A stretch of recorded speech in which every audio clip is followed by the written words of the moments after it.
Je suis vraiment ravie de vous accueillir ce matin. Donc, je suis Valérie Vacher, directrice des actions de modernisation à l'IGPDE. Je suis très heureuse aussi d'accueillir Monsieur Guillaume Pitron, auteur d'un livre que vous allez nous présenter ce matin, L'enfer du numérique, voyage au bout d'un like, qui est paru en septembre dernier. Tout à fait. Et d'accueillir également Jean-Philippe Moinet. Vous êtes fondateur de la revue Civique et vous allez donc animer cette séquence. Alors 90 minutes pour le lire, c'est une séquence, un événement que vous connaissez. Donc c'est le premier de 2022. Ce premier événement est organisé avec l'IPEC, qui est au secrétariat général du ministère de la Transition écologique, et nous-mêmes, donc IGPDE, vous nous connaissez, au sein du secrétariat général des ministères économiques et financiers. Voilà, vous allez animer pendant un certain temps donc cet échange. Vous avez la possibilité de poser des questions via le chat que M. Moinet relaiera à M. Pitron. Très bonne séance. Merci beaucoup.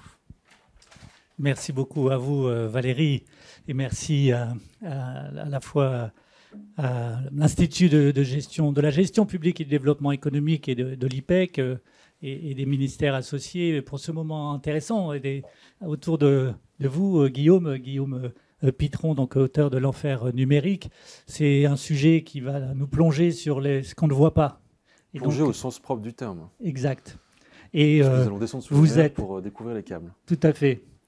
Donc on va découvrir un certain nombre de choses, des choses qui participent d'une sorte de pollution mondiale qui est le numérique. Et on va rentrer dans le détail dans notre entretien qui aura autour de 45 minutes. Mais vous serez là. Merci de votre participation par le biais de questions que vous pourrez poser à notre auteur, donc Guillaume Pitron, qui a 42 ans, qui est... 41.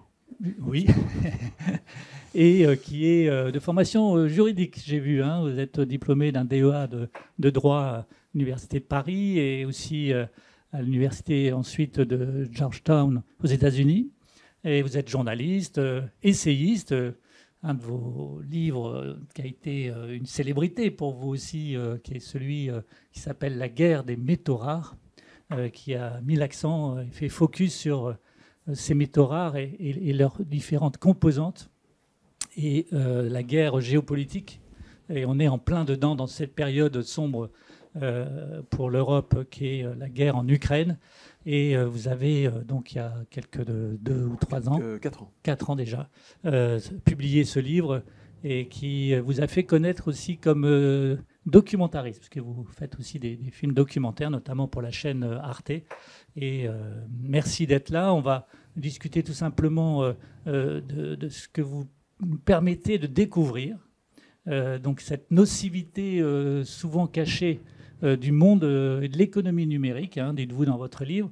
Et d'abord, dites-nous en quelques minutes votre méthode d'enquête qui a duré 2 ans, je crois. Comment vous avez organisé votre enquête, comment elle a été déclenchée, et puis aussi les principaux éléments d'une prise de conscience de la face cachée et nocive de l'ère numérique. Merci beaucoup de me recevoir également. Pour vous dire que quand je publie le premier livre il y a 4 ans, donc qui s'appelle La guerre des métaux rares, je consacre un tout petit morceau de ce livre aux métaux rares qui se trouvent dans les technologies numériques, et j'intitule ce chapitre, enfin ce sous-chapitre, La matérialité de l'invisible. Et mon éditeur, Au lien qui libère, Henri Trubert, me dit « mais ces 3 pages-là, il faudrait en faire 300 pages ». Parce que en fait, la question que je ne faisais qu'un tout petit peu aborder, de celle de l'impact matériel, de la consommation électrique, de toutes ces infrastructures, elle est majeure. Et évidemment que c'est un des grands sujets environnementaux, à mon avis, qui arrivent. Alors comment on fait dans la méthode ? D'abord, je pense qu'il faut être reporter. Donc l'idée, c'est vraiment d'être sur le terrain le plus possible et d'être un témoin oculaire le plus direct possible de ce que l'on va raconter, parce que c'est tout simplement un gage de sérieux que de pouvoir rapporter une expérience vécue. Sur les 4 continents. Sur les 4 continents, dans une dizaine de pays, sur la question de la pollution numérique. Donc reporter, enquêteur, il faut aller derrière les chiffres, creuser les implications diverses et variées de ces chiffres, et puis compteur. Après, il faut savoir le raconter. Et finalement, il faut aussi construire un livre comme une série Netflix. Voilà, il y a 10 épisodes dans une série, il y a 10 chapitres dans l'enfer numérique. Et l'idée, c'est d'accrocher le lecteur. Et puis, on s'entoure beaucoup. Moi, je me suis entouré pendant 2 ans de travail d'une dizaine de personnes. C'est des stagiaires venus d'HEC, de Sciences Po, du Centre de formation des journalistes, sans lesquels je n'aurais pas pu faire ce travail tout seul. Et donc, là aussi, il y a beaucoup de travail d'équipe derrière tout cela. Et puis aussi un travail très solitaire qui consiste à écrire vraiment un livre en essayant de tendre le récit le plus vite, la façon la plus serrée possible pour susciter l'intérêt, tout étant compris que on n'est pas forcément lu, mais on est écouté et vu. En fait, il faut accepter que le livre ne va pas forcément être lu, mais il faut savoir s'adapter aussi au format de diffusion des idées, tels que celui-ci, les capsules vidéo, la radio, les voies numériques. Et les voies numériques, voilà, et c'est une bonne façon de faire passer les idées. Et sur les données que vous accumulées, parce que vous avez un travail documentaire assez remarquable en précision et en quantité aussi de données qui permettent de charpenter votre enquête.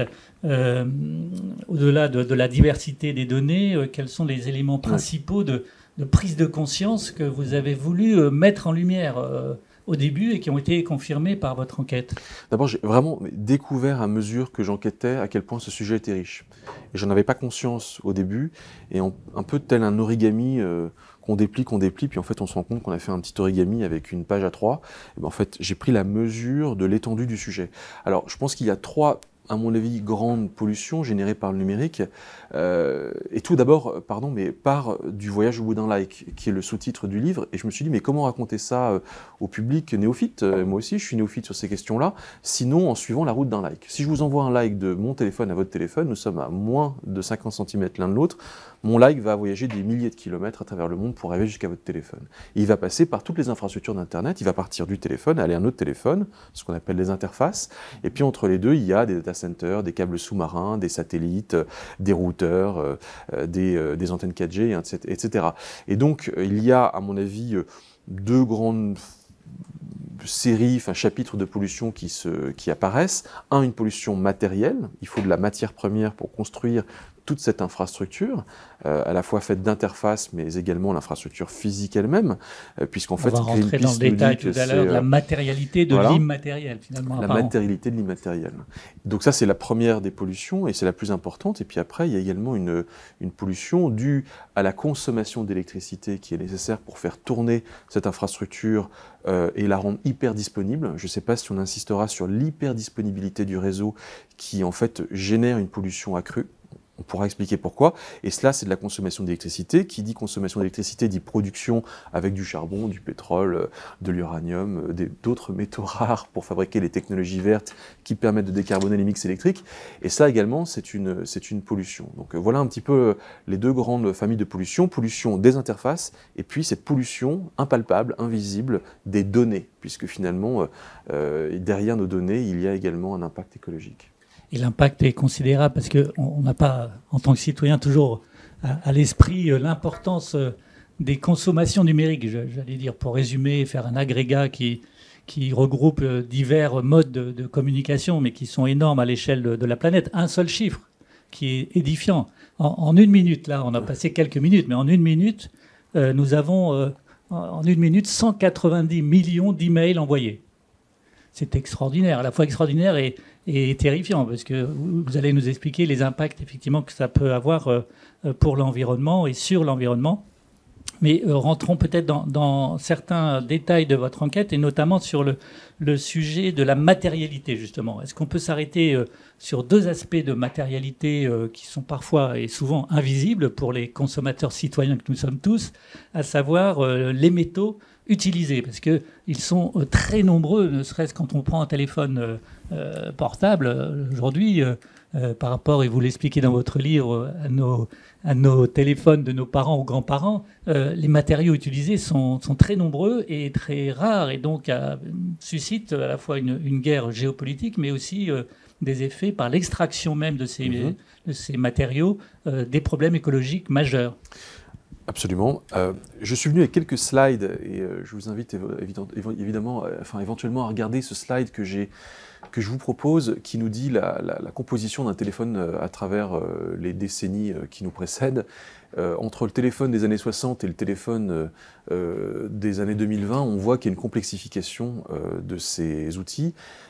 Et aujourd'hui, un téléphone peut contenir 54 éléments, et même probablement davantage. Il paraît que l'iPhone 13 pourrait même contenir 78 éléments de la table de Mendeleïev, c'est-à-dire à peu près tout ce que la table de Mendeleïev compte comme métaux. Et en fait, pourquoi ? Parce qu'un téléphone aujourd'hui ne sert pas qu'à téléphoner.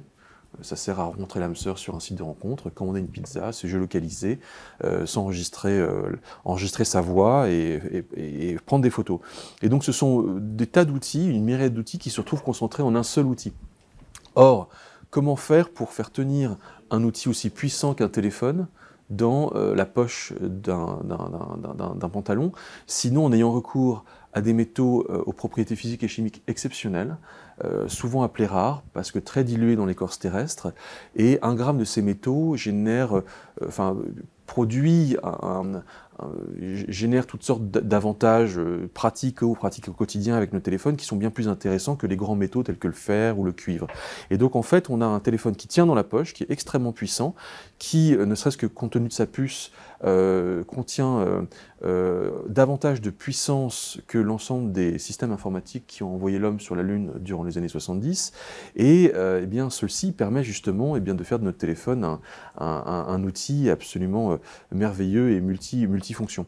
Mais cela a un coût écologique, puisque à chaque fois qu'il y a un de ces métaux ou de ces matières premières, il y a une mine ou un site d'extraction. Oui, vous l'évoquez d'ailleurs pour différents composants de ces téléphones. Peut-être prenons un exemple, le titane par exemple, qui est un métaux très particulier, un métal très particulier, un minerai. Et vous faites d'ailleurs dans votre livre une exploration enquête, notamment en Chine. Il faut redescendre dans la mine à chaque fois. Oui. Il ne faut pas oublier que le cloud procède d'abord d'un trou dans le sol. Et donc, je vous ai coupé la parole, mais allons en Chine. Et donc, en fait, à un moment, il faut aussi aller dans ces pays-là.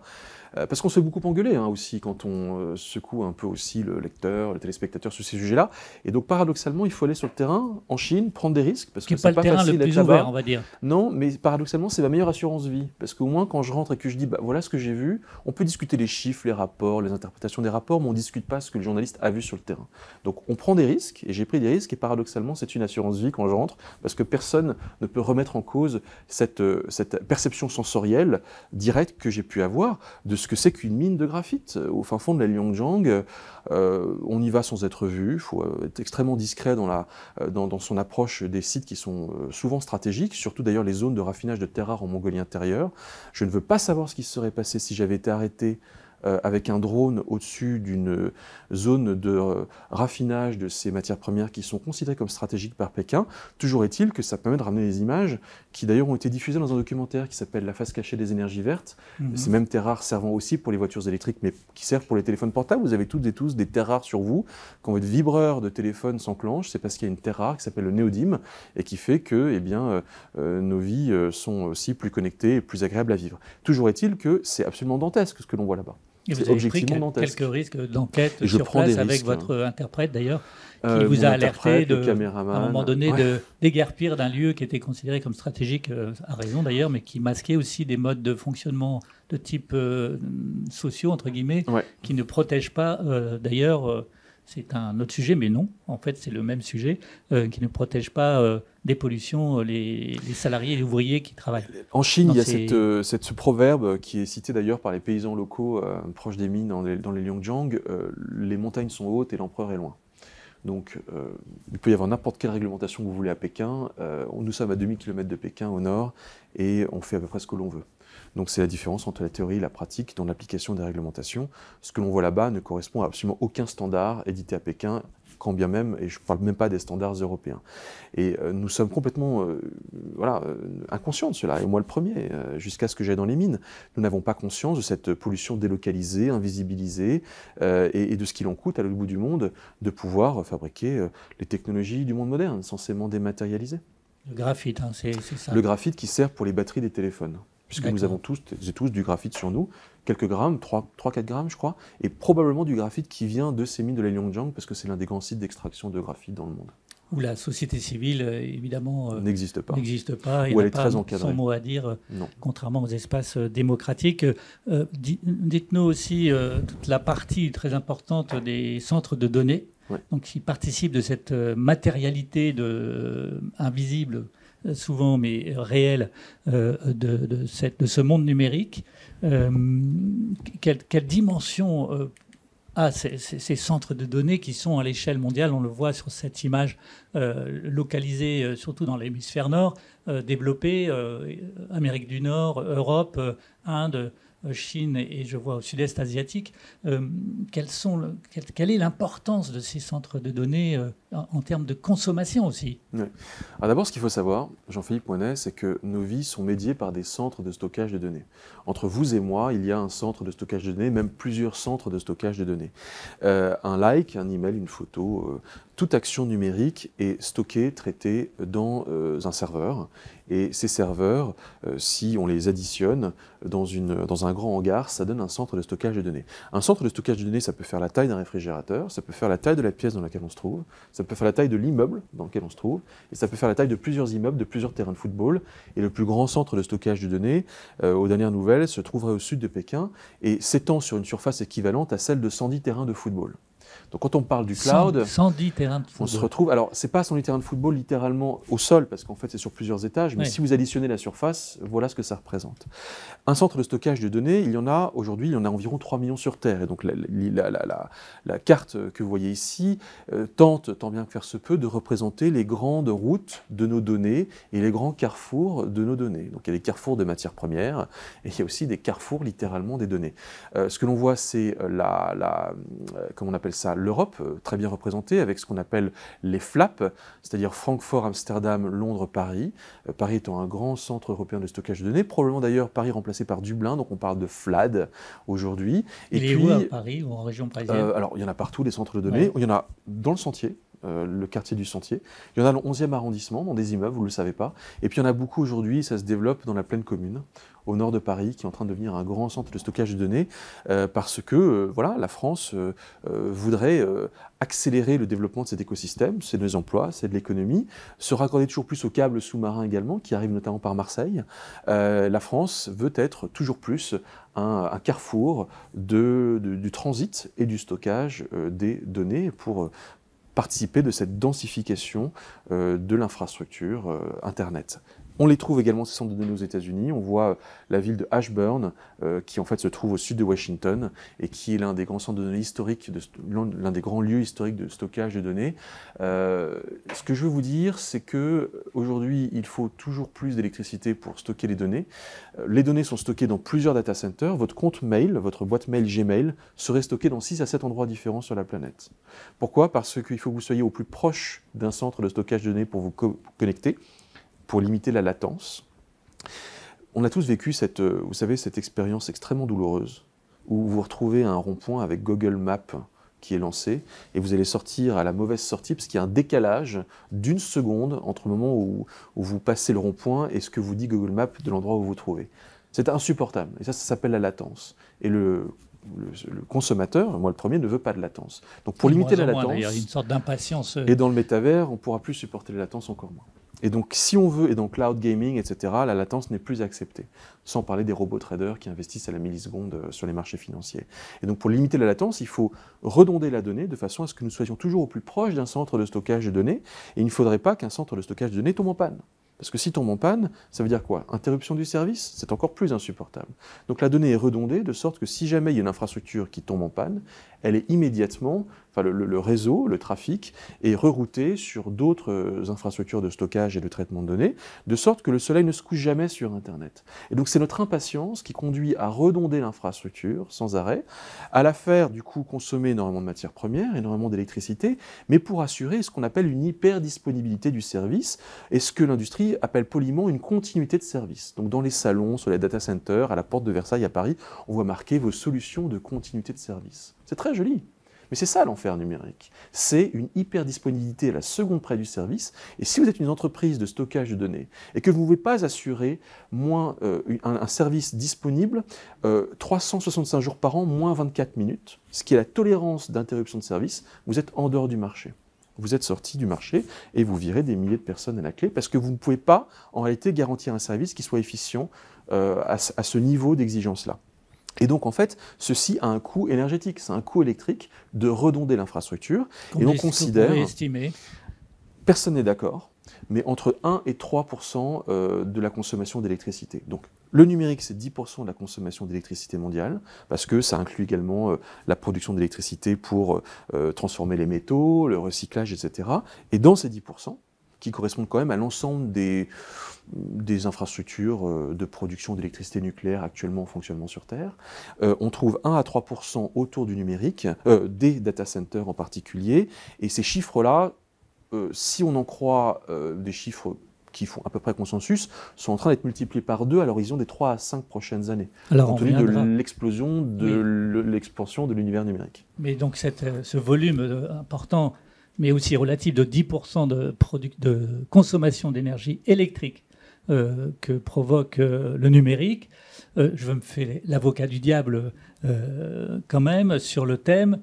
Finalement, les atouts du numérique permettent aussi, certains plaidoyers vont dans ce sens-là, d'économiser d'autres types de consommation, y compris électrique, ou d'autres types de consommation énergétique carbonée. Donc en quoi le problème devient très aigu, voire catastrophique, hein, parce que certains sont sur la thèse du catastrophisme en la matière. Est-ce que vous êtes en train d'essayer de calculer aussi le solde entre les atouts du numérique qui permettent de moins se déplacer, qui permettent d'avoir des conférences à distance comme ici, et donc avoir une valeur ajoutée aussi dans le fonctionnement professionnel de chacun, et d'avoir peut-être moins de consommation aussi énergétique par ailleurs, ne serait-ce que par les questions de gestion de la mobilité ou la gestion de la consommation d'énergie qui est éprouvée positivement par les apports numériques. En quoi le solde des atouts et des effets pervers et des effets nocifs est plus ou moins positif ou plus ou moins négatif? Alors, vous avez prononcé un mot qui est intéressant, vous avez parlé de catastrophisme. Effectivement, d'abord, moi j'essaye de... Alors, on peut avoir peut-être une observation lucide, une analyse, j'espère, la plus objective possible, la plus précise possible, sans pour autant, et je n'aime pas ce mot-là, tomber dans le catastrophisme. Le numérique, et clairement, et je le dis dans le livre « L'enfer numérique », est un gain pour l'environnement, à bien des égards. Si je dois me déplacer à New York pour une conférence, mais si finalement je tiens cette conférence sur Zoom, évidemment que j'émets bien moins de CO2 sur Zoom, et infiniment moins de CO2 sur Zoom, que si je m'étais déplacé à New York. De même, je pense que, je n'ai pas calculé, on ne le connaît pas forcément, mais une lettre envoyée par la poste versus un email, évidemment que c'est moins polluant d'envoyer un email.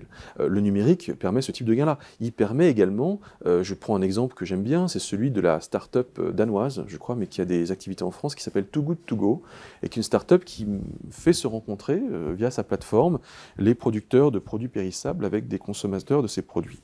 Si jamais... le produit n'est pas c'est en tout cas une consommation de produits périssables, de sorte que la tomate n'est pas jetée, elle va être in fine vendue parce qu'il y a une facilitation d'accès à ce type de produit-là qui est permise par le service numérique. Et donc évidemment, qui dit moins de gaspillage de l'alimentation, dit moins de déforestation, moins d'intrants, moins de mécanisation, et ainsi de suite. Et donc c'est un gain pour l'environnement. Le numérique va permettre, par exemple, de modeler l'évolution du climat, et grâce au numérique, on sait à peu près quelle est la trajectoire que nous empruntons aujourd'hui à l'horizon 2100 en termes de réchauffement climatique. Et le numérique permet de mieux apprécier en temps réel l'évolution des écosystèmes. On sait si les océans sont acidifiés à tel ou à tel endroit, on connaît exactement en temps réel l'état de la barrière de corail au nord de l'Australie, et on sait si les populations de thon se régénèrent en Méditerranée. Donc c'est vraiment... Le numérique n'est ni bon ni mauvais. Il est ce que nous en ferons. Et on peut en faire la meilleure des choses. Face à ces outils-là, il y a toutes sortes, à ces utilisations-là, il y a toutes sortes d'autres utilisations qu'on peut faire du numérique, et c'est là qu'on tombe peut-être, enfin moi je le pense évidemment, dans une forme d'excès de notre consommation numérique, parce que le numérique nous est livré en bloc. On ne nous dit pas, écoute, prends ce numérique utile par rapport à un numérique futile. On nous livre tout, et puis c'est au consommateur de faire son marché. Et donc, les gains par rapport aux bénéfices sont aujourd'hui impossibles à calculer. Personne ne sait si ça coûte davantage que ça ne rapporte. Je vous ai évoqué des coûts. Écologiquement parlant, vous voulez dire. Écologiquement, oui. D'un point de vue économique, le numérique est une chance. D'un point de vue social, c'est une chance, surtout en ces temps de pandémie. Face à cela, il y a un coût écologique qui est appréciable, face auquel il y a des gains écologiques, et le solde, personne ne le connaît. Ceux qui ont avancé des tentatives de trancher cette question du solde, moi, je ne leur fais pas confiance. Il y a d'un côté des appréciations extrêmement inquiétantes qui disent que le numérique coûte davantage pour l'environnement qu'il ne rapporte. Moi, je me méfie de ces chiffres-là. Et quant au lobby payé par le monde des télécommunications pour produire un rapport fort cher pour dire le numérique, c'est merveilleux pour l'environnement, moi, je fais mon job de journaliste. En 3 minutes 30, j'ai appelé 2-3 personnes qui ont participé au rapport, qui parlent en off, et en 10 minutes, la baudruche est dégonflée. Donc, je ne les crois pas davantage. Donc, la réalité, c'est qu'on ne sait pas. Ce que je sais, en revanche, Jean-Philippe Moinet, c'est que ça fait quoi 10-20 ans qu'on nous parle de dématérialisation, de cloud, de réalité virtuelle, et ça fait 10-20 ans que le climat continue de se réchauffer. Donc, s'il y avait un lien entre numérisation de nos sociétés et baisse du réchauffement climatique, j'aurais probablement... Enfin, on pourrait déjà l'apprécier, même si on sait qu'il y a des effets décalés dans le temps. Mais on pourrait déjà apprécier cela. Or, je ne vois pas cette corrélation-là.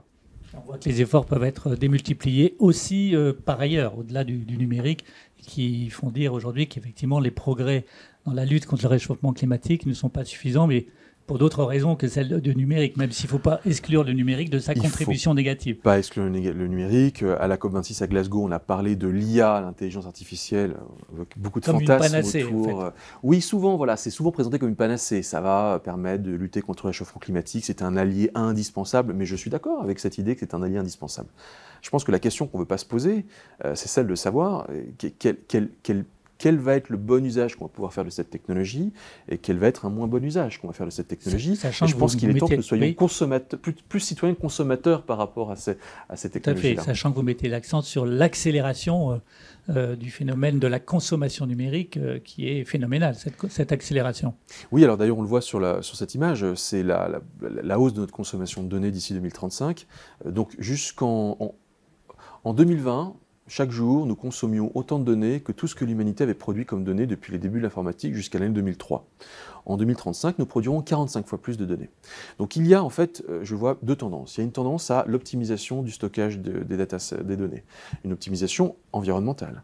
On est en train de réorganiser la géographie du cloud en allant mettre une partie de nos données dans le Grand Nord, là où il n'y a pas besoin de refroidir les données avec des climatiseurs énergivores, puisque le froid est gratuit. C'est un des enjeux, c'est le refroidissement des centres de données. Et naturel, puisque le blizzard, naturellement, souffle là-bas. Et ainsi de suite. Donc il y a tout un vrai, et on voit une vraie accélération vers l'optimisation du stockage de données, des substituts, des matériaux de substituts qui remplacent des matériaux polluants dans les téléphones portables, et ainsi de suite. Et d'un autre côté, évidemment, il y a un effet rebond qui est tout à fait classique en économie, qui remonte à Stanley Jevons dès le 19e siècle, qui constate que c'est pas parce que les locomotives sont plus efficientes qu'on utilise moins de charbon d'un point de vue macro en Angleterre. Puisque les locomotives sont plus efficientes, on va multiplier le nombre de locomotives. Et donc, finalement, ça conduit à accélérer la consommation de charbon en Angleterre. Eh bien, c'est pareil avec les données. Puisque nous avons un stockage de données plus efficient, eh bien, puisque nos téléphones sont plus performants, eh bien, on va pouvoir multiplier l'utilisation de ces outils-là. Et donc, on aboutit, et c'est notamment un effet de la 5G qui arrive, à une explosion de la consommation de données. La 5G permet ce qu'on appelle l'Internet des objets, IoT, et puis demain, l'Internet de tout. Puisqu'on nous vend déjà, les technoprophètes nous disent, on va vers un monde intégralement connecté où tout sera connecté. Les objets, les plantes, les animaux. Moi, je reviens de Hollande, un reportage pour le magazine Géo sur la farm tech, et j'ai vu de mes yeux des vaches connectées. Voilà, c'est des vaches qui se promènent avec un QR code autour du cou. Elles vont se faire traire toutes seules à la machine à traire. Elles produisent du lait. L'ordinateur dit exactement chaque jour combien de lait produit la vache. Et tout ça est rentré dans le cloud. La vache est connectée. Mais vous savez, Jean-Philippe Moinet, vous êtes bientôt connecté, vous aussi. Parce que, et vous et moi, on va avoir des implants sous la peau, comme ce que font les Lettons et les Suédois. Et demain, on passera notre poignet à la borne de la SNCF ou de la RATP pour rentrer le recueil dans de données, rassurez-nous. Mais c'est pour le recueil de données, et vous serez un déchet connecté à votre mort, et je serai un déchet connecté à ma mort. Et pour vous et pour moi, il faudra une filière de recyclage compétitive et une économie circulaire performante. Nous allons vers toujours plus de consommation de données, une connexion généralisée du monde, et ça, évidemment, c'est un enjeu écologique évident. Et est-ce que, du point de vue scientifique, il y a eu quand même malgré ce caractère exponentiel des consommations et leurs effets négatifs sur l'environnement, des progrès, par exemple, dans la maîtrise de l'énergie consommée. Est-ce qu'un téléphone portable d'aujourd'hui consomme autant d'énergie qu'il y a 5 ou 10 ans, par exemple? Il en consomme plus. Il en consomme plus. En fait, il n'y a pas vraiment de gain au niveau du téléphone portable, c'est connu, hein. Ce sont des produits plus complexes, avec tellement de... Vous vous rappelez tous que notre Nokia 6310 des années 2000, vous pouviez ne pas le recharger pendant des jours. Et aujourd'hui, vous êtes obligé de recharger votre téléphone 2 fois par jour. Pourquoi? Pas parce que les technologies de stockage d'électricité sont moins efficientes, elles sont plus efficientes. Mais elles ne vont pas aussi vite que tous les services que nous offre le téléphone portable, qui sont très énergivores, à commencer par la vidéo. Oui, qui s'est démultiplié en quantité et en qualité. Nous avons des téléphones qui sont plus performants, mais dont le gain énergétique électrique est aujourd'hui moins intéressant. Je ne crois pas qu'on aille vers des téléphones qui soient moins polluants. L'iPhone 13 est beaucoup plus polluant que l'iPhone 5. Et les progrès scientifiques par ailleurs pour les centres de données Ça c'est clair, ça c'est net. Il y a une amélioration du stockage de données qui est absolument évidente, parce que moins de gaspillage. Il y a également un tournant qui a été vraiment résolument engagé, il faut vraiment reconnaître aux GAFAM cela, pas que les GAFAM, mais notamment les GAFAM, Google, Facebook, Amazon, vers le verdissement de leur mix électrique. La question de la participation des GAFAM au réchauffement climatique est un enjeu de réputation énorme pour ces entreprises. Et d'ailleurs, en interne, ça chauffe, si je puis me permettre l'expression. Oui. Les employés signent des pétitions par milliers en disant « il faut que vous soyez neutre sur le plan carbone à l'horizon 2030 ». Et ces entreprises, si elles veulent conserver une bonne réputation et embaucher les meilleurs éléments, il faut leur promettre aussi une conversion écologique plus ou moins sincère. Et donc ces entreprises doivent, aujourd'hui l'effort qu'elles font, c'est vers le verdissement de leur mix électrique, donc moins de charbon, voire plus de charbon dans le mix électrique de Facebook, mais davantage de panneaux solaires, d'éoliennes. Et ces entreprises opèrent une intégration horizontale, verticale, en allant acheter elles-mêmes les réseaux énergétiques. Elles possèdent leur propre ferme de panneaux solaires en propre, de sorte qu'elles soient en plus assurées d'avoir une souveraineté sur leurs approvisionnements d'électricité. Donc il y a un vrai effort qui est fait de ce côté-là, et Greenpeace le reconnaît en parlant de GAFAM, des GAFAM, en disant le mix électrique de ces entreprises est bien meilleur que le mix électrique mondial. Donc il y a la prise de conscience infuse finalement dans différentes catégories d'acteurs, y compris ceux qui étaient les plus vecteurs de ces pollutions. Absolument, et preuve que le sujet commence à être pris à bras-le-corps et que c'est un vrai sujet. Un vrai sujet, bien sûr. Qui est important, y compris pour ceux qui sont à l'avant-garde de ces enjeux écologiques-là. Un vrai sujet, y compris géopolitique. Ouais. Un mot sur cette dimension, parce qu'on voit bien que dans différents domaines liés au numérique, et notamment la question des câbles, notamment des câbles sous-marins, et c'est vrai que dans la conjoncture de crise internationale que nous traversons malheureusement, il y a eu un épisode de tentative russe du côté de la Grande-Bretagne, en tout cas au large de l'Irlande, d'aller intervenir pour sectionner peut-être des câbles intercontinentaux qui sont stratégiquement majeurs pour la communication que vous évoquez du point de vue numérique. Est-ce que vous pouvez nous préciser un peu ces enjeux géopolitiques appliqués aux câbles ou à d'autres sujets ? Absolument. Donc, entre vous et moi, j'y reviens, Jean-Philippe Moinet, il y a des câbles. Et donc, entre vous et moi, il y a 1,2 million km de câbles. Les likes, les photos, les données B2B, B2C sont des données qui transitent davantage par les câbles, à 99% par les câbles et à 1% par les satellites. Donc l'Internet spatial, mais on va y revenir, c'est pas pour tout de suite. Ce qui est sûr, c'est que nos vies, en fait, ne sont pas des vies sans fil. Je ne sais pas d'où vient l'expression Internet sans fil, mobilité sans fil. Nous n'avons jamais été autant reliés par des fils qu'aujourd'hui. Oui, c'est une illusion de se considérer sans fil, encore sans une câble. Illusion supplémentaire. Comme la carte le montre, c'est une carte de télégéographie qui en fait nous indique quelles sont les grandes routes des câbles qui, on le voit d'ailleurs, sont à peu près similaires aux grandes routes commerciales maritimes classiques. Les câbles qui sont déployés au fond des mers plutôt que déployés sur la terre ferme, parce que ça coûte moins cher au kilomètre de déployer un câble dans l'océan que de faire une tranchée de 2 mètres à travers un continent entier. Et donc, tant que faire se peut, on passe par les océans. Et donc, en fait, nous sommes donc tous reliés à environ 450 câbles sous-marins qui totalisent, donc je l'ai dit, 1 200 000 km. Il y a 450 câbles sous-marins aujourd'hui. Ouais, 430, 450. On en conjecture qu'il y en aura le double en 2030. Et c'est l'épine dorsale du web.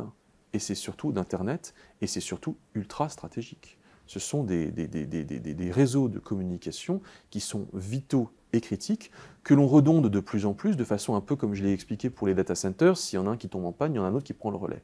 Donc on redonde en fait les routes des câbles, on densifie la ramure du net. On voit d'ailleurs la Chine commencer à construire son propre Internet en faisant le tour de l'Internet avec ses propres câbles, mais en passant par l'hémisphère sud. Ça dit peut-être aussi la volonté de la Chine d'avoir ses propres réseaux et d'être souveraine sur ses câbles. Ça pose la question de la souveraineté sur nos câbles, parce que la France n'est pas souveraine sur ses câbles. Quelques câbles militaires certainement, mais en réalité, les câbles avec lesquels on travaille, nous Français, sont des câbles qui, pour une partie d'entre eux, sont détenus par Google, sont détenus par Facebook. C'est un peu comme si Renault achetait les autoroutes françaises. Nous avons le contenu et le contenant.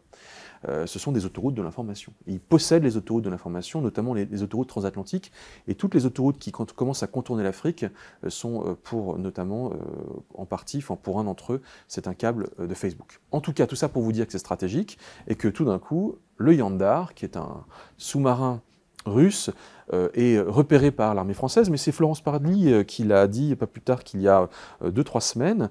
Eh bien, en fait, les militaires français repèrent ce submersible russe qui ferait au large de l'Irlande et qui, notamment sur le passage, sur le tracé de 2 câbles qui relient l'Europe aux États-Unis. Et la France s'inquiète qu'il y ait des câbles qui soient sectionnés par la Russie, de même que l'Ukraine s'en inquiète. Est-ce que ça va arrêter demain nos communications ? Non, parce qu'il y a tellement de câbles aujourd'hui qu'il faudrait beaucoup plus d'armées que la seule armée russe pour être capable de sectionner quasiment en temps réel, au même moment, suffisamment de câbles pour éteindre Internet. Mais ça peut brouiller les réseaux, ça peut créer des perturbations. Et ça participe aussi, ces câbles, sans doute, de ce qu'on voit encore moins, à savoir les enjeux de cybersécurité qui préoccupent les États démocratiques aujourd'hui. Peut-être la Russie est en jeu, j'allais dire, en jeu stratégique par rapport à ces confrontations. Mais aujourd'hui, les 2 grands pôles, c'est plutôt États-Unis et Europe connectés entre eux face à la Chine avec cette puissance émergente du point de vue des câbles du web. Alors, la cybersécurité, un mot, ce qui est plus probable, c'est que en fait, les Russes, mais les Français le font, les Américains le font, les Chinois le font, c'est qu'on écoute les câbles. Pourquoi sectionner un câble si ce câble fonctionne et transmet des informations qui sont stratégiquement intéressantes pour un État?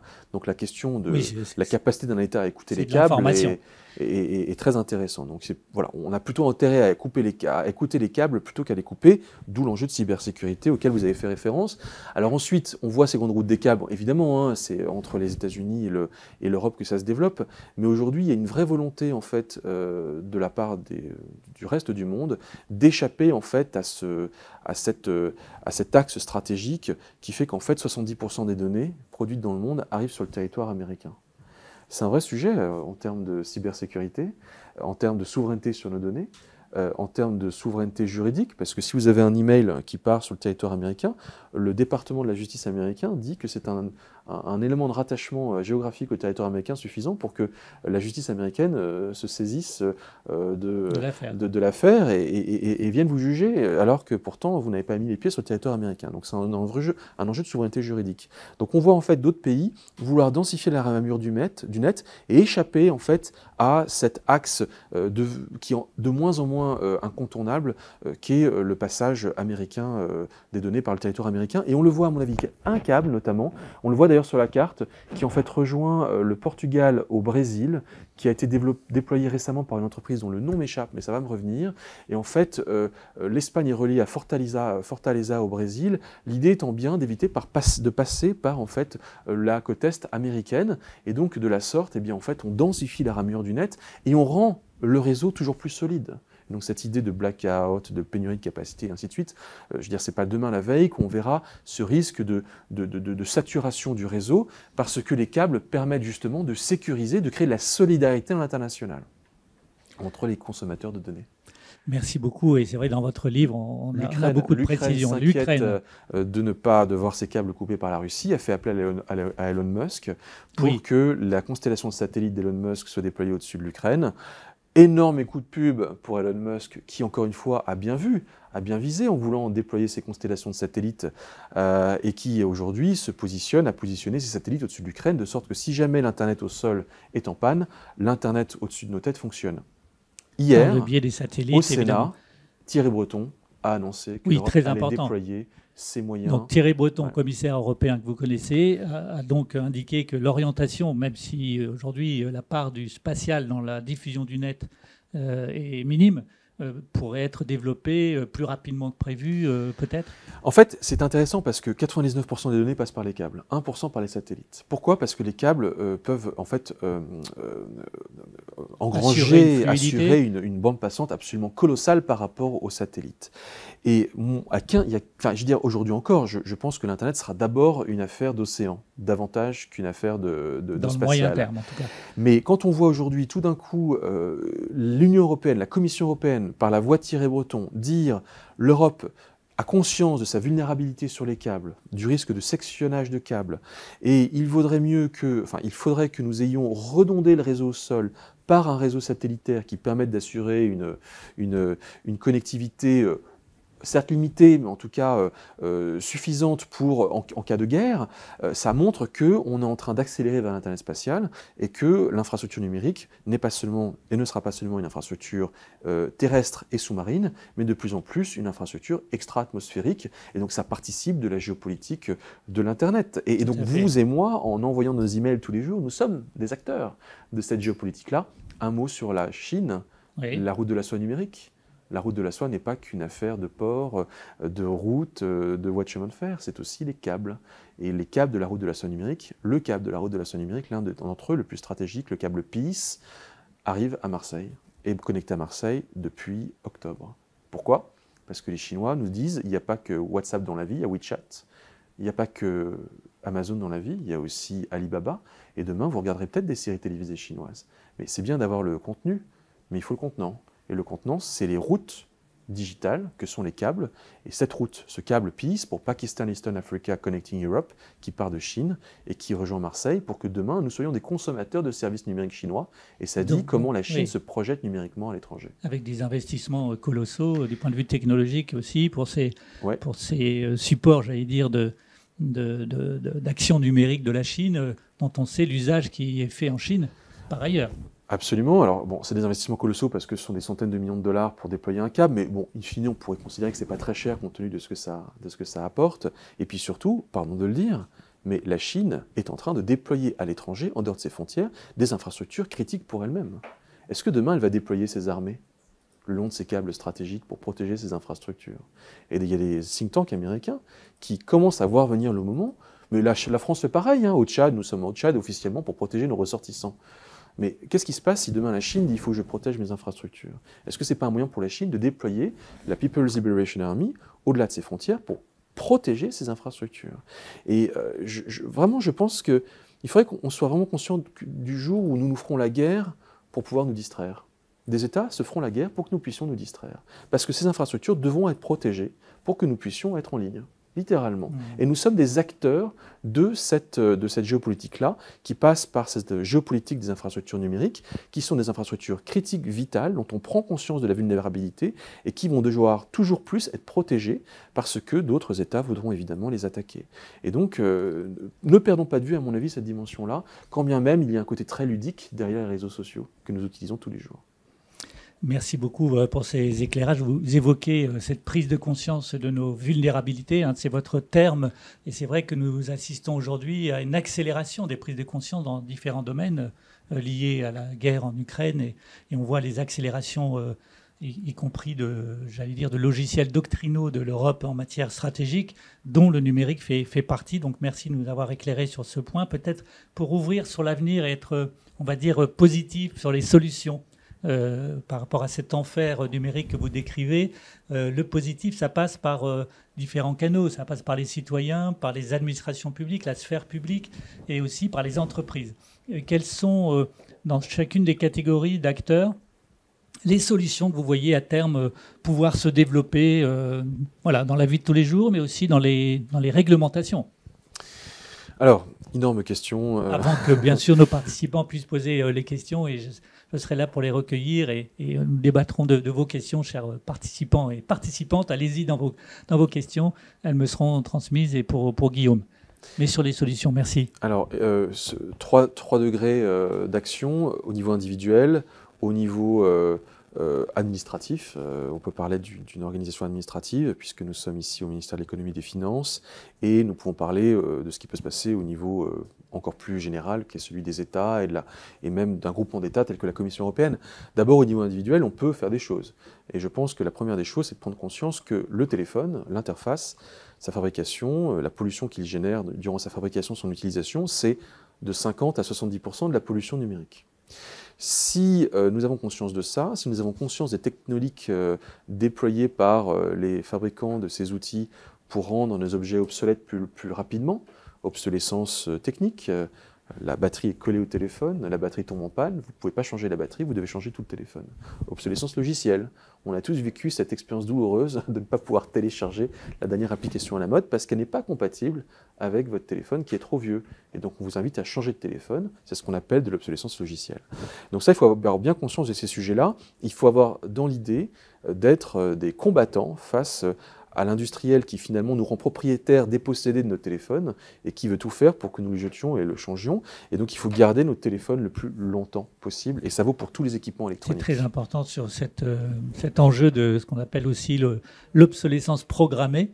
Il y a des évolutions positives en ce domaine. On parle aussi appliqué au téléphone, par exemple, du caractère circulaire du recyclage des vieux téléphones pour les remettre non pas à neuf, mais les remettre en norme sans devoir en acheter un nouveau, et les grands opérateurs investissent en ces domaines. C'est une immense bataille parce qu'en fait, aujourd'hui, les téléphones sont moins recyclables aujourd'hui qu'ils ne l'étaient à l'époque, et tout est fait pour les rendre toujours plus jetables. Et d'un autre côté, il y a cette bataille qui est emmenée notamment par l'État français, qui consiste notamment à instaurer, ce que l'on a vu avec récemment une loi poussée par Brune Poirson, à l'époque où elle était secrétaire d'État à l'écologie, sur l'indice de réparabilité. Donc l'indice de réparabilité, c'est un label avec une notation qui en fait est mise à la disposition de l'acheteur potentiel de toutes sortes de produits électroniques, du grille-pain au micro-ondes en passant par le téléphone, et qui indique si les outils que vous allez acheter sont plus ou moins réparables. Et donc vous allez pouvoir être orienté dans votre choix par ce critère supplémentaire. Et donc ça invite à bien prendre conscience que certains objets sont très réparables, d'autres le sont moins. Un iPhone 7 est moins réparable qu'un Fairphone. Le Fairphone, c'est un téléphone de la marque Fairphone, une marque néerlandaise, qui est fait pour être réparable, modulable. La caméra tombe en panne, on change la caméra. L'écran est en panne, on change l'écran.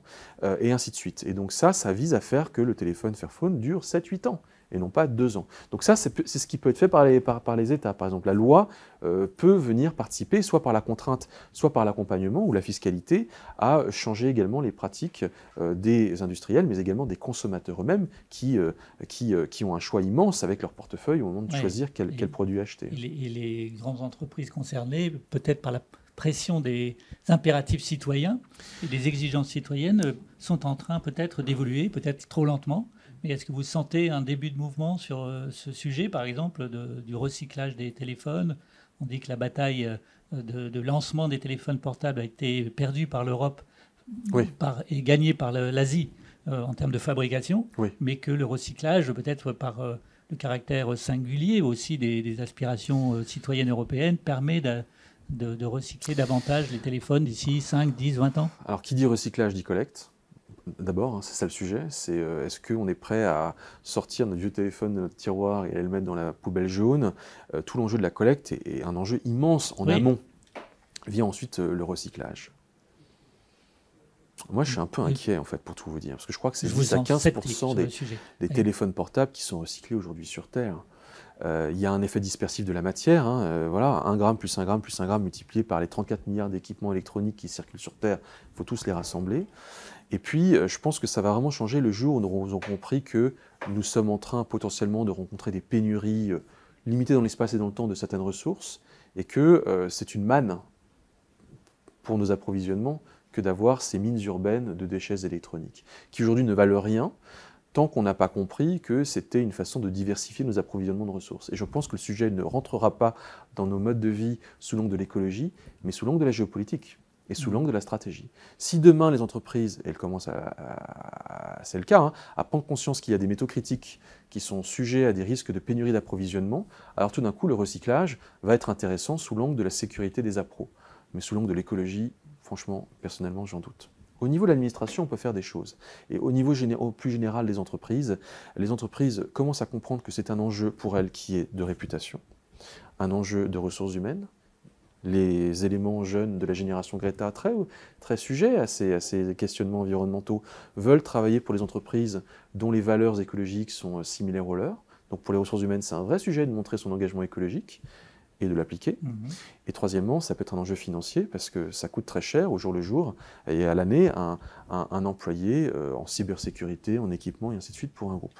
Donc ces trois sujets font que dans les entreprises et les administrations, ça commence à devenir un sujet et on peut agir à des tas de niveaux différents. D'abord en formalisant... Oui, je vous écoute. Par exemple, à plusieurs niveaux, dites-vous, on peut agir, par exemple... En formalisant d'abord cette pollution, en mettant des métriques opérationnelles face à cette pollution. Combien moi, dans mon entreprise, dans mon administration, je pollue? Je passe par Verdict, Négaoctet, qui sont des entreprises qui permettent de précisément mettre des chiffres en termes de consommation matérielle, de consommation d'électricité, en termes d'émissions de CO2 générées par le secteur numérique, par nos équipements numériques, dans un organisme, dans une organisation. Je pense que ça passe également, mais ça c'est absolument fondamental, c'est la direction des achats qui a la main pour acheter tel ou tel outil plutôt que tel autre.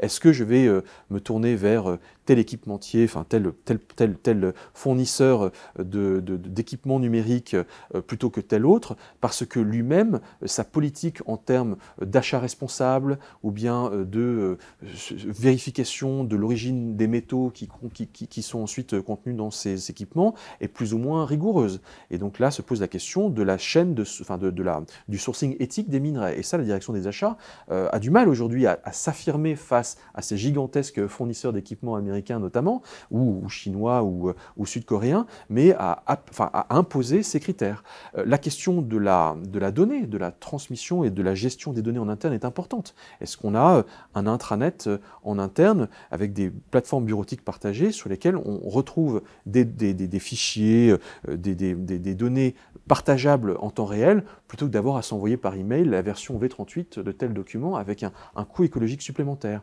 La question de la localisation des serveurs. Où sont localisés les serveurs de votre entreprise? Est-ce qu'ils sont en France? On connaît le mix électrique français, il est quand même meilleur sur le plan des émissions carbone que la Chine ou les États-Unis. Et puis il vaut mieux que la donnée soit au plus proche possible, et même que l'Allemagne. D'ailleurs, je serais intéressé de savoir comment l'Allemagne va faire entre maintenant et demain, où elle va devoir se passer du gaz russe, et je me demande si elle n'a pas davantage utilisé de la lignite, ce que je n'espère pas. Mais en tout cas, c'est vous dire que la question de relocaliser les données en France, c'est une question de souveraineté, mais c'est aussi une question écologique qui fait sens. Donc je crois qu'effectivement, l'entreprise doit également vérifier, auditer la localisation des serveurs, qu'ils soient en interne ou dans le cloud. Et dans ce cas-là, eh bien, aller voir le fournisseur de cloud et en lui posant la question de savoir où sont les données.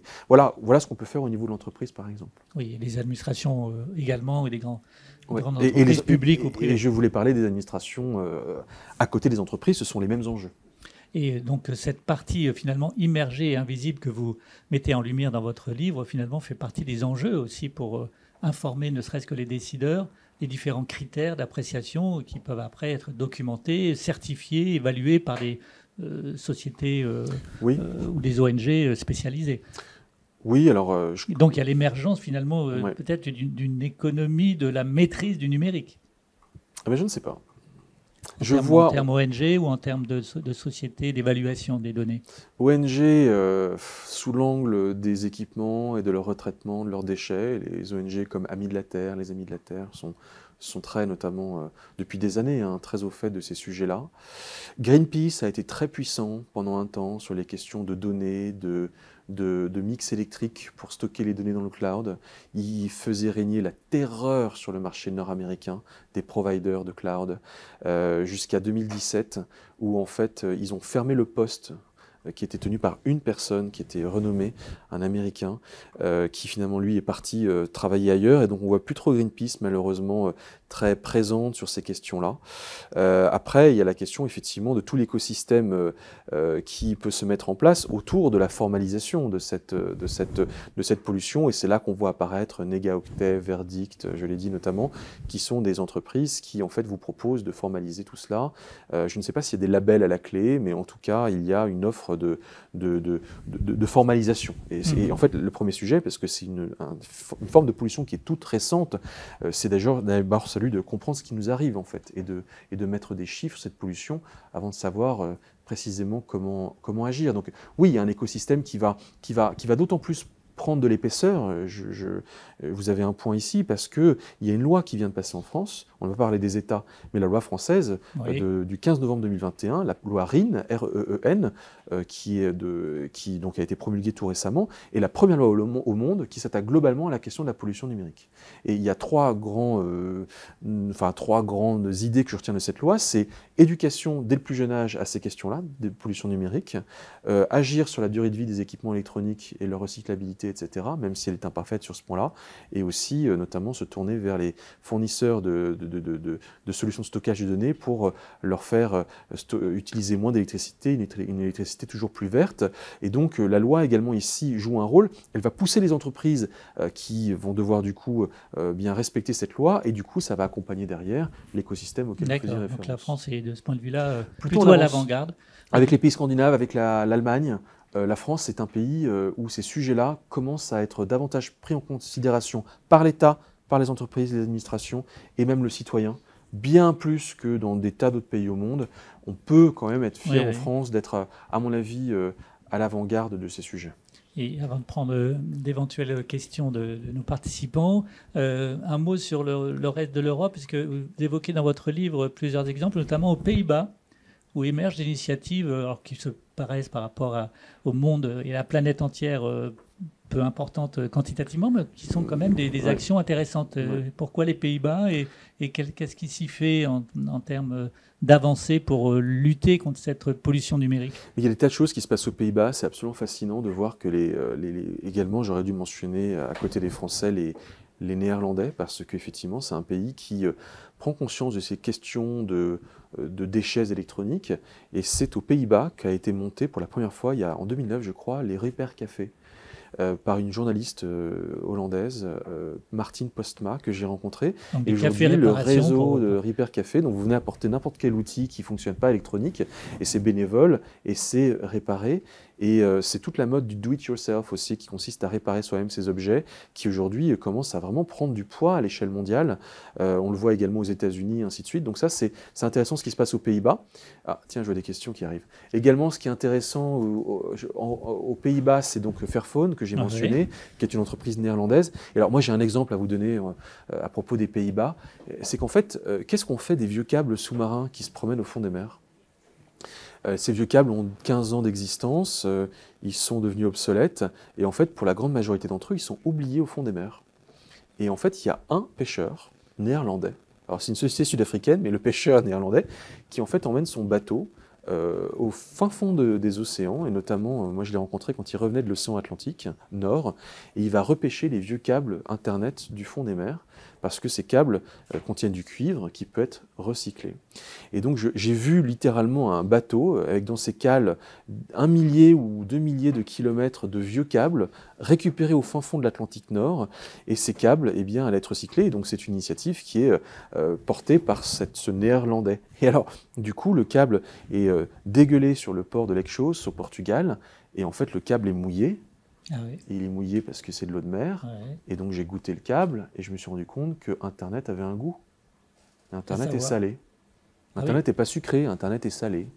On peut écouter Internet, on peut toucher Internet, on peut goûter Internet. Internet émet un son très particulier. C'est le son des serveurs qui sifflent dans un data center que j'ai visité en Laponie, c'est comme une ruche. On peut sentir Internet, Internet a une odeur. C'est l'odeur du graphite, qui est une odeur de beurre rance dans les mines de graphite au fin fond de la Chine. Et j'ai découvert qu'Internet avait un goût, et c'est le goût des câbles salés qu'on extrait de l'océan pour les recycler. Donc il y a des belles initiatives également qui sont faites, et qui, je pense, sont aussi une façon pour moi, en rencontrant ces Néerlandais, je répondis sur votre question, de se confronter sensoriellement à la machine. Oui. C'est ça qui est le plus difficile. La matérialité a une sensorialité. C'est ça que cette matérialité qui a une sensorialité. Bon, merci aussi de transmettre ces éléments de sensorialité, parce que le monde est parfois tellement dur qu'il faut aussi lui donner une saveur, même s'il faut la réprouver par ailleurs. Donc, dans les questions, vous avez, du côté des participants, pas mal de questionnements sur ce qu'on peut faire individuellement. Donc, Ouais. vous avez commencé à y répondre. On peut faire d'autres choses. À titre individuel, comment agir concrètement, peut-être Ouais. une hiérarchie de 2-3 gestes Ouais, ouais. individuels, et on passera au collectif. Alors, sur les gestes individuels, d'abord, encore une fois, gardez votre téléphone portable le plus longtemps possible. Achetez-le sur Back Market d'occasion. Moi, c'est ce que je fais. Mon portable, c'est un iPhone 7, il a été acheté sur Back Market. De façon que, eh bien, il a une vie avant moi, il aura peut-être une vie après moi, je le vendrai peut-être sur Back Market. Réparez-les, ils peuvent être revendus, reconditionnés, vous pouvez les réparer vous-même. Il ne faut pas garder son téléphone 2 ans, il faut garder 3, 4, 5 ans, 6 ans. Voilà. Donc on peut vraiment agir avec ces gestes-là qui sont très concrets et qui peuvent vraiment faire la différence. Et l'éteindre peut-être plus souvent qu'on l'imagine, non, non, ça ne sert à rien. C'est une fausse bonne idée de l'éteindre la nuit, par exemple. Non, je ne pense pas que ça joue, en termes ça. de consommation. La consommation de données individuelles, quelquefois on me pose la question, on dit mais comment consommer moins de data? Alors oui, vous pouvez regarder moins de vidéos de chats, vous pouvez envoyer moins d'emails, vider votre boîte mail. Mais ce qui arrive, Jean-Philippe Poinet, c'est l'Internet de tout. C'est l'Internet des objets. C'est les vaches connectées, c'est les humains connectés, c'est le métavers, c'est les NFT. Et moi, on me dit videz votre boîte mail. Mais ça sert à rien. C'est vachement sympa, mais ça sert à rien. C'est comme si je vois le tsunami arriver, je suis sur la plage, et là je cours vers la plage avec mon seau, et je commence à vider la mer pour que le tsunami ne déferle pas sur la plage. Ouais. Donc en fait, cette question-là de vider ces données, elle est sympa, mais j'en doute un peu. Et néanmoins, on est en plein World Digital Cleanup Day and Week. Je crois qu'il a lieu le 18 ou le 22 mars. Et j'ai rencontré en Estonie, à Tallinn, sa fondatrice, Anneli Ovril, qui est une personne que j'adore. Vous branchez sur Internet pendant une journée ou quelques heures, vous faites un tuto pour vider votre iCloud, pour vider votre email. Et je lui ai dit, mais à quoi ça sert votre machin quand on voit le métavers qui arrive? Et elle m'a dit, vous avez raison, mais en même temps, par où on commence? Si on ne commence pas par ça, on fait quoi? Est-ce que ce n'est pas un enjeu d'éducation? Donc, il y a quelque chose de l'ordre de l'éducation, de l'acculturation qui est important en étant dans ce type de geste-là, même si, voilà, je suis un peu méfiant, je pense que ça peut-être va générer 1% de moins de pollution numérique. C'est ça l'enjeu. Et néanmoins, il faut commencer par quelque part. Durabilité du téléphone que pas forcément... Il vaut mieux agir sur le hardware plutôt que sur les données. Éteignez votre box en partant de chez vous et en vous dormant la nuit. Votre box consomme autant qu'un grand réfrigérateur. Et regardez vos vidéos sur le Wi-Fi chez vous plutôt que sur la 4G. Le Wi-Fi consomme 23 fois moins d'électricité que la 4G. Donc ça, c'est des gestes tout simples. Mais voilà, on peut agir de ce côté-là aussi. Vive le Wi-Fi de ce point de vue-là. Vive le Wi-Fi. 23 fois moins de consommation énergétique d'électricité que la 4G. Ouais. La 5G permettra de consommer 10 fois moins d'électricité par rapport à la 4G. C'est ce que Cédric O a beaucoup dit ces derniers mois en disant il faut aller vers la 5G, ça consomme 10 fois moins d'électricité. Ça va générer 10 fois plus de données. Oui, effet rebond. Ça permet, comme vous l'aviez dit, pour les locomotives, de l'utiliser davantage. C'est l'effet Stanley-Jevons, l'effet rebond classique.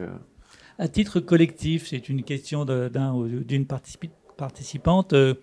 Qu'est-ce qu'on pourrait faire dans nos sociétés très occidentalisées et puis très avancées dans l'usage de ces fonctions numériques pour un numérique durable? Alors, on l'a évoqué, on a évoqué des solutions, après on peut en rajouter d'autres. Il y a un sujet sur lequel la France est très en pointe et l'Europe commence à se mettre en branle, c'est celui de l'approvisionnement éthique en minerais. D'où viennent les minerais? Est-ce qu'ils proviennent de zones de conflit?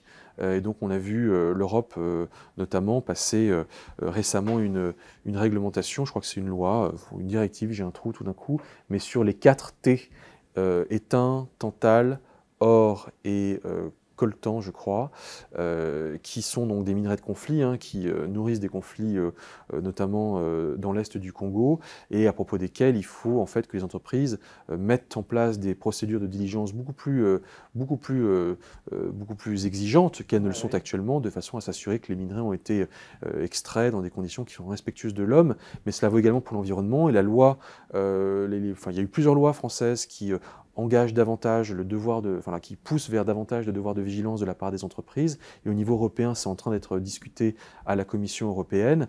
Et ça vise encore une fois à faire que le consommateur impose ses propres standards jusqu'en amont de la chaîne de valeur, au fin fond de l'Heilongjiang. C'est ça le sujet. Et donc c'est une façon pour l'Europe de se projeter en dehors de ses frontières, mais par ses standards et ses normes. Ce qui est très important, ce qui a été le cas pour la gestion des données, où l'Europe, contrairement au monde anglo-saxon américain, a été plus en avant sur la réglementation, sur les RGPD. Sur les contraintes. Oui. Sur notamment la protection des données, la protection de la vie privée via les données. Oui, c'est une des questions évoquées par l'un des participants sur pour avoir la maîtrise des données numériques personnelles, c'est tout un programme, comme dirait l'autre, mais c'est vrai que l'Europe n'est pas en retard, au contraire, elle est plutôt en pointe au niveau mondial, peut-être sur des règles qui permettent la protection des données relatives, mais qui n'avaient pas lieu avant la directive européenne. Alors il y a protection, il y a maîtrise. Peut-être qu'on peut faire le distinguo. Oui. La protection des données, la France et l'Europe en général, vraiment peuvent être fiers. Alors, on peut discuter du RGPD, il y a un gros débat autour de cela, mais effectivement l'idée c'est bien de protéger le consommateur. Et aujourd'hui, la Californie commence je crois, à passer une loi en ce sens, et la Chine également, tout récemment, commence à s'intéresser à cette question de la protection des données chinoises. Et donc, en ce sens, effectivement, c'est une bonne chose. Là où il n'y a peut-être pas forcément la maîtrise, c'est que encore faudrait-il que les données qu'on produit, elles restent sur le territoire européen. Et donc toute la question du cloud de confiance, comme le dit Bruno Le Maire, et ce qu'on peut également appeler le cloud souverain, est un vrai sujet. Gaia X, c'est un cloud de confiance européen qui est porté notamment à l'échelle française et allemande, et qui n'est pas suivi d'effets satisfaisants. Pourquoi ? Parce qu'aujourd'hui, les entreprises, et je ne sais pas ce qu'il en est des administrations, mais ont davantage tendance à se tourner vers des fournisseurs de services de cloud qui sont américains parce qu'ils sont tout simplement beaucoup plus efficients. Et c'est peut-être pour ça qu'on a vu le Health Data Hub se retrouver en réalité tout ça stocké sur les serveurs de Microsoft. Parce qu'en fait, ce sont des services qui sont juste beaucoup plus efficients. Et comme nous sommes acculturés à ces services américains, y compris au niveau de l'administration française, eh bien du coup, nous avons du mal à aller sur des services de cloud qui sont non américains avec la certitude d'avoir nos données stockées sur notre territoire et pas stockées quelque part sur un serveur américain et on ne sait pas après ce que les Américains en font. Donc il y a, sur la question des maîtrises des données, un vrai sujet. Et aux États-Unis, les évolutions et les actions européennes impactent quand même plus ou moins rapidement sur les débats aux États-Unis? Sur les débats, là, on voit un débat très fortement porté au niveau de la Commission européenne sur la question évidemment de l'encadrement des réseaux sociaux notamment. Donc on voit cela également percer aux États-Unis. En tout cas, je ne sais pas si l'un a influencé l'autre, mais c'est concomitant. Sur le RGPD, je pense qu'effectivement, certainement des réglementations vont être passées au-delà de la Californie, qui est toujours en avance d'un temps sur le territoire américain. Ce que l'on peut-être voir, alors pour répondre à votre question, l'indice de réparabilité français pourrait avoir un impact jusque dans la façon dont Apple produit ses téléphones pour l'ensemble du monde. C'est ce que dit l'entreprise californienne de réparation de produits électroniques qui s'appelle iFixit et qui est un espèce de Repair Café, mais alors version entreprise aux États-Unis. Et son fondateur était intéressant parce qu'il me racontait qu'en fait, si Apple doit avoir un indice de réparabilité pour ces objets électroniques, pour respecter la loi française, et donc en fait faire en sorte que ces objets soient un peu plus réparables pour grimper dans la notation française, Apple ne va pas produire des iPhones pour les Français et des Apple pour le reste du monde. Oui. Il va falloir ils vendent un seul iPhone. Oui. Donc soit ils s'amputent du marché français, soit en fait, disait un Américain, c'est pas les Français qui le disent, eh bien en fait, ils vont rehausser une exigence de réparabilité un standard de réparabilité pour leur propre portable pour l'ensemble du monde, parce que de toute façon, il faut que leur téléphone soit standardisé pour tout le monde. Donc est-ce que, disait-il, mais je n'ai pas vérifié, est-ce que ça peut impacter l'ensemble de la chaîne de production d'Apple que pour la France d'avoir passé cet indice ? La France ou l'Europe, d'ailleurs, peut-être, parce que la règle est peut-être française uniquement, mais quand elle est européenne encore plus, ça accrédite l'idée que ça peut entraîner par étapes, sans doute lentes, mais par étapes quand même, progressives vers le reste du monde, puisqu'on sait que ces enjeux-là ne peuvent pas avoir de frontières. Absolument, et c'est là que l'Europe est extrêmement puissante, et c'est quand même, n'oublions pas, un marché de 450 millions de personnes qui, en valeur et en richesse produite, est le plus grand marché au monde. Et l'Europe, elle a bien conscience de cela. Quand on en parle à différents parlementaires européens, j'ai quelques discussions en tête, ils sont vraiment confiants en la puissance de transformation que nous, consommateurs européens, pouvons appliquer en dehors de nos frontières par l'intermédiaire des normes. Et les normes, mais sur toutes sortes de process de production, sur les émissions de gaz fluorés, j'en parle dans le livre, et également sur ces questions d'assainissement de la chaîne d'approvisionnement en minerais et en métaux, vraiment, ils sont persuadés qu'ils vont pouvoir justement, parce que ce marché est trop puissant pour résister à ses fournisseurs, faire changer les comportements très en deçà et très en amont de la chaîne de valeur, 5, 6, 7 sous-traitants en dessous, parce qu'à un moment, c'est le consommateur européen qui impose sa loi. Merci beaucoup de souligner ces aspects pour que nous ne tombions pas dans un pessimisme total, mais est-ce qu'il y a des évolutions que l'Europe peut faire valoir pour le reste du monde? On est en retard. C'est une course de vitesse. Mais il y a aussi une réaction qui se fait par les rapport à ce Européens retard. sont peut-être les moins en retard que Je le crois d'autres continents. Une question assez directe. Pas sur la protection des données, mais sur les aspects environnementaux. Oui, sur le respect des nouvelles normes applicables pour le respect de l'environnement. Justement, une personne de notre public, et merci d'avoir posé cette question en direct sur les fabricants de smartphones. On l'a évoqué avec les différents cas de figure. Ce n'est pas un monde uniforme. Enfin, on voit bien le sujet. Ces fabricants pourraient-ils être considérés comme responsables d'atteintes environnementales et même condamnés pour ça? Est-ce que l'enjeu de la condamnation judiciaire est un levier d'action pour les citoyens, les ONG, ou est-ce que c'est surréaliste par rapport à... Non, c'est pas surréaliste. On a vu, il y a eu un procès qui a pas mal fait parler de lui en Italie, je crois. Alors, pardon, je suis plus très précis, mais un fabricant, je crois que c'est Apple, mais je ne suis pas sûr, étant attaqué pour ses pratiques d'obsolescence programmée. Et ça, on voit que, et je crois qu'en France également, la loi commence à prendre ça à bras-le-corps. Ça vaut pour les ordinateurs comme pour ça vaut pour les ordinateurs, téléphones. pour les téléphones, etc. Mais l'obsolescence programmée est un sujet qui peut valoir condamnation en justice, poursuite en justice et condamnation en justice. Ensuite, vous aviez un autre point dans votre question alors, après, il faudra voir qu'est-ce qui se passe, par exemple, au niveau... est-ce que demain, Apple peut être tenu responsable pour les conditions d'exploitation des terres rares dans les mines chinoises? Ce qui est sûr, c'est que ça va devenir un enjeu de réputation.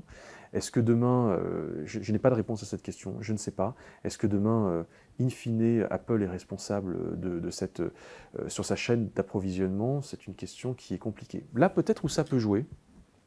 Aujourd'hui, la chaîne d'approvisionnement, elle est tellement complexe qu'elle opère comme un écran de fumée.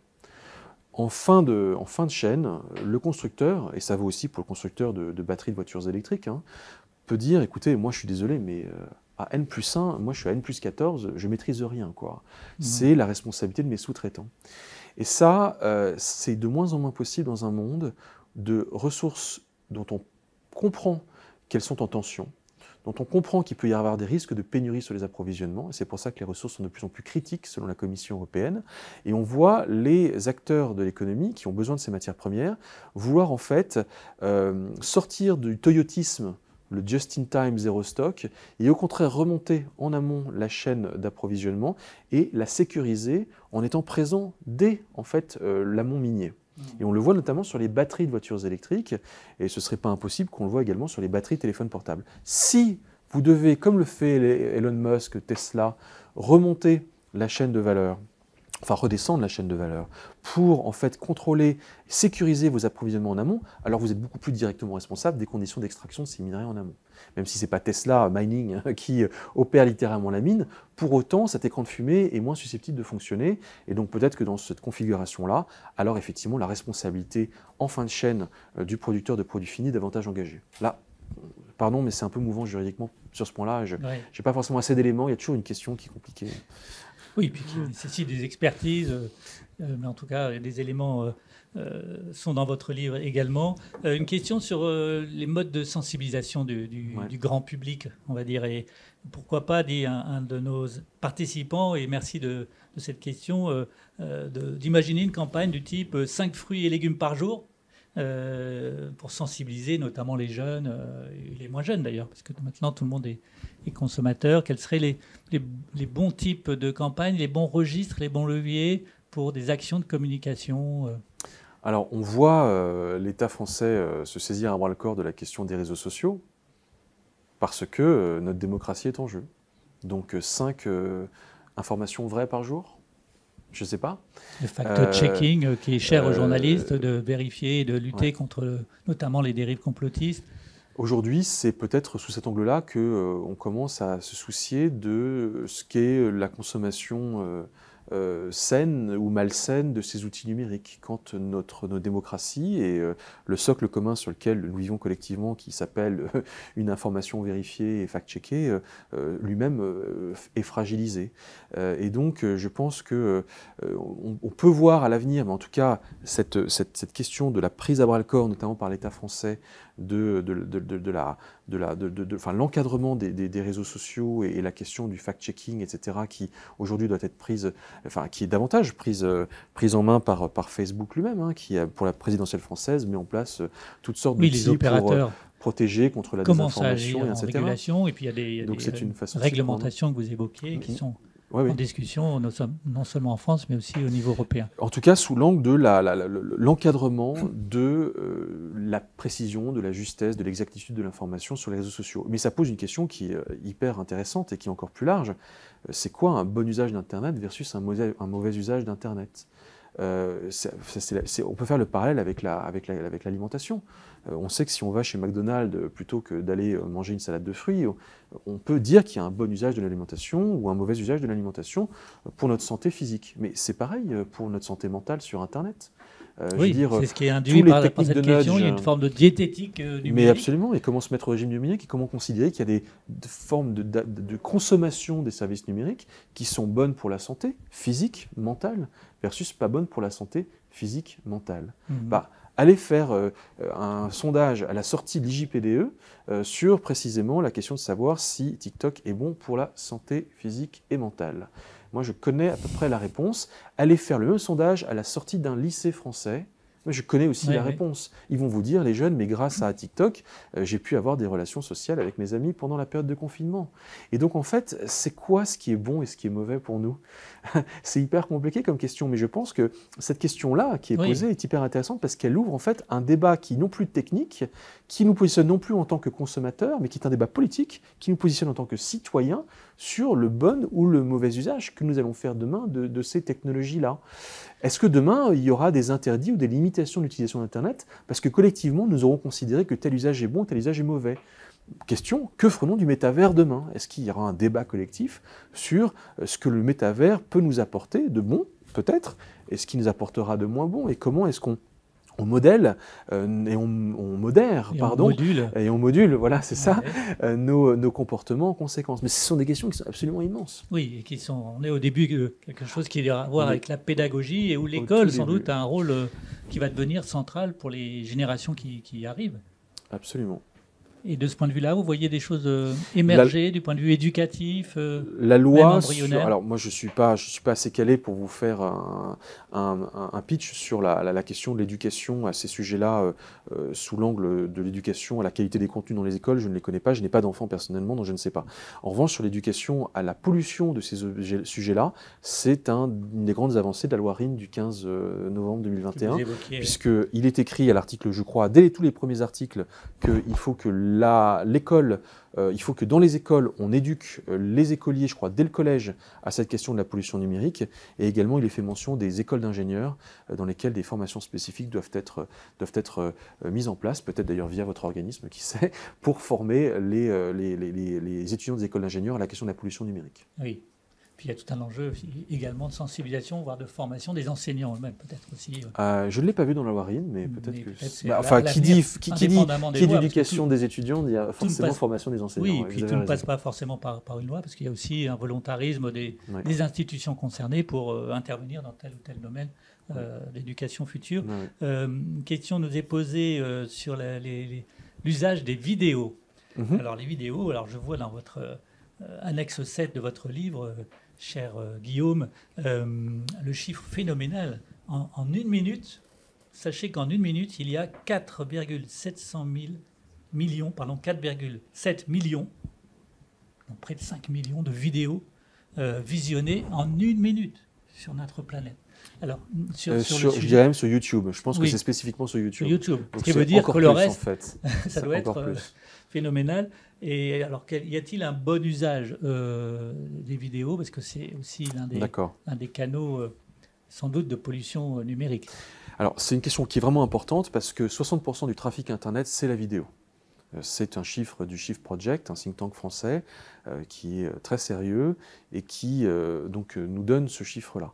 Et il faut savoir que, alors ce sont des chiffres qui ont 2-3 ans, ça a pu changer avec l'apparition d'autres plateformes de séries en ligne, hein, Disney+, ou je ne sais quoi, mais au dernier chiffre que je connaissais, c'est 15% du trafic Internet mondial qui est mobilisé, qui est capté par Netflix. Donc la vidéo, c'est hyper important. C'est vraiment un enjeu de pollution qui est absolument colossal.